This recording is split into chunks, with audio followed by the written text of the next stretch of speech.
In 2019, a woman named Claire bought a box of old photographs at an estate sale in suburban Ohio. Most of them were ordinary: graduations, birthdays, a dog in the snow. But at the bottom of the box, she found something else: a Polaroid, faded edges, dated on the back, December 24th, 1987. It showed a family of 4, sitting on a couch, smiling, a Christmas tree glowing behind them. Claire looked up the address on the back of the photo. She found the police report from that same night. All 4 of them died on December 24th, 1987. Carbon monoxide poisoning, a faulty furnace. They went to sleep and never woke up, but someone took this picture after they were already dead. The house was on Maple Drive, a quiet street in a town called Ashford, population 12,000, the kind of place where people still left their doors unlocked. The Hargrove family had lived there for 9 years. Michael Hargrove, 37, high school math teacher, coached Little League on weekends. His wife, Sarah, 34, worked part-time at the public library, baked cookies for every school event. Their daughters, Emma, 8, Lily, 5. Neighbors said they were the kind of family you'd see in a holiday card. On Christmas Eve, 1987, the temperature dropped to 14 degrees. The Hargroves turned up the furnace and settled in for the night. They watched a movie, put the girls to bed, left milk and cookies out for Santa. By 6 a.m., Christmas morning, they were gone. The furnace leaked into the rooms without a sound. No beeps, no warning. Just warmth that became something else. A neighbor found them that afternoon. She'd been bringing over a fruitcake. The front door was unlocked. The Christmas tree lights were still on. The TV was playing static. Michael was on the couch, Sarah beside him. The girls were upstairs in their beds. The coroner estimated time of death between 2 and 4 a.m. The case was ruled accidental. The house was sealed. The furnace was removed as evidence. 6 months later, a distant cousin inherited the property. The furniture was cleared out. Personal items were donated or sold. And somewhere in that process, a Polaroid ended up in a cardboard box. For 32 years, no one looked at it. Until Claire did.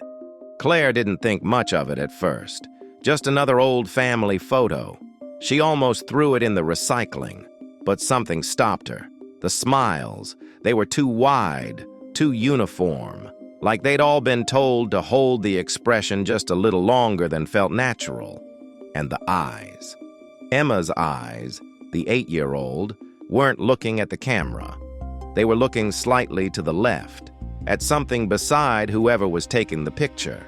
Claire turned the photo over. On the back, in blue ink, "Our last Christmas, 12/24/87. She typed the address into Google. The first result was a news article from December 26, 1987. Ashford family of 4 found dead on Christmas morning. She read it twice. Then she looked at the photo again. The timestamp on Polaroid film is automatic, printed by the camera when the shutter clicks. This one read 12/24/87, 3:47 a.m. Claire pulled up the coroner's report. It had been digitized and uploaded to a public records database. Time of death, between 2 and 4 a.m. At 3:47 a.m., the camera printed the truth no one was there to see, either the moment they slipped away or the quiet immediately after. Claire called the Ashford Police Department. She was transferred 3 times before reaching someone who remembered the case. A retired detective named Frank Grayson. He said the investigation had been straightforward.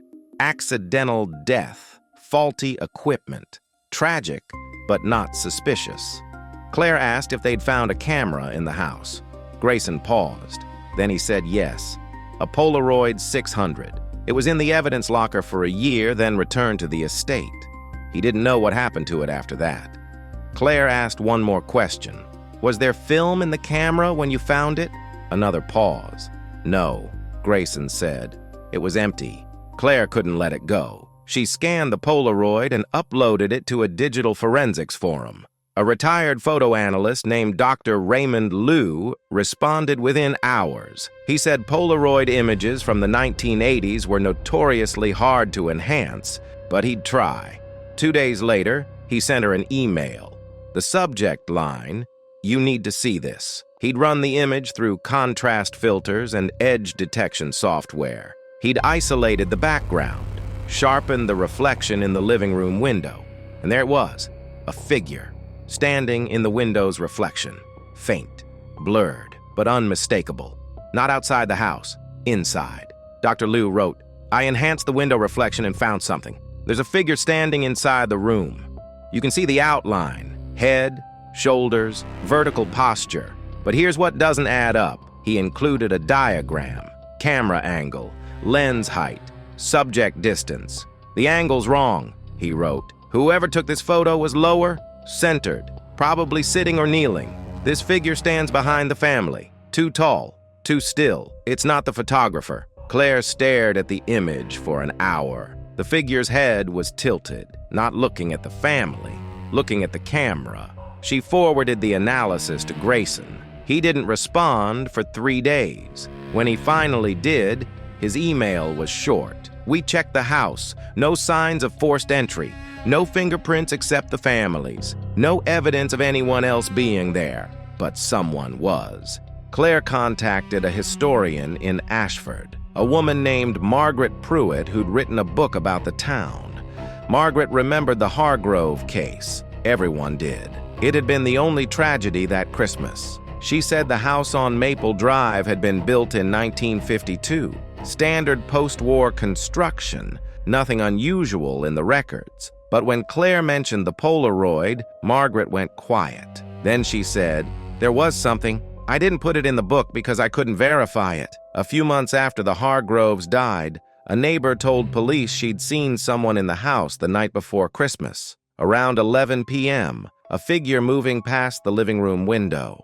Police checked it out. The doors were locked. The furnace hadn't failed yet. The neighbor admitted she'd been drinking.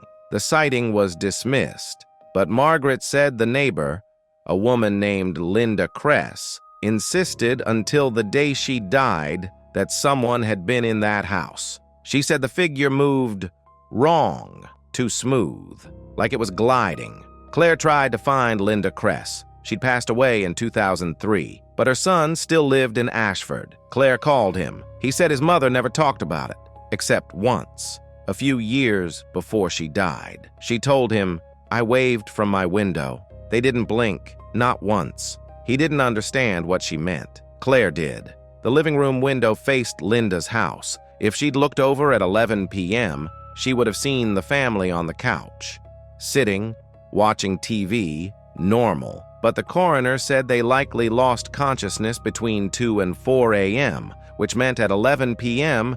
they were still alive, still awake. So what did Linda see? Claire did one more search. The house on Maple Drive.